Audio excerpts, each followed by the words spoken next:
ప్రభువు స్తోత్రము కలుగునుగాక. దేవాది దేవుడు మరి ఒక దినాన్ని మనందరికీ ప్రసాదించాడు. పేతురు రాసిన మొదటి పత్రిక 2వ అధ్యాయము 18వ వచనం ఈ దినం వాగ్దాన వాక్యం. మీ యజమానులకును పూర్ణ భయముతో లోబడియుండుడి. యజమానులను గౌరవించాలి, యజమానులను ప్రేమించాల. To your masters with all fear, भय के साथ अपने स्वामियों के ఆధీన్ రహో. అయితే యజమానులకు మనకు అప్పగించిన పని నమ్మకంగా చేసినప్పుడు, లోబడి చేసినప్పుడు ప్రతిఫలం ఇస్తాడు.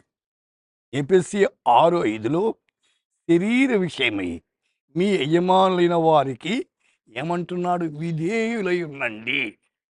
అవును, శరీరీతిగా వారి యజమానులు కాబట్టి వారికి విధేయత కలిగి మనము జీవించాలని చెప్తున్నాడు.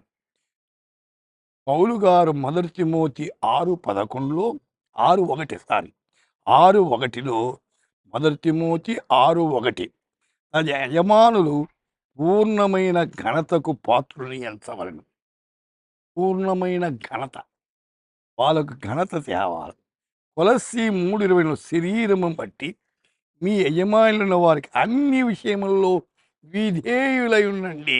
కొన్ని విషయాలు అని చెప్పాల, అన్ని విషయాలు కూడా విధేయులై ఉండాలట.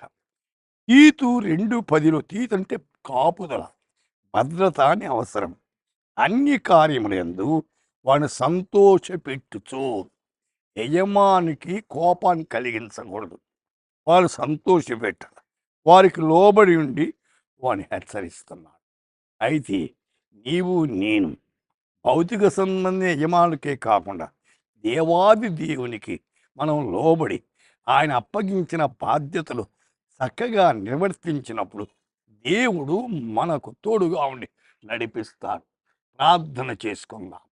ప్రభువా, మేము యజమానులైన వారికి లోబడినట్లుగా మీకు సంపూర్ణంగా విధేయత కలిగి జీవించేదానికి మా శ్రోతలకు ఈ దినమంతా తోడుగా ఉండి నడిపించమని యేసు నామమున ప్రార్థిస్తున్నాము తండ్రి.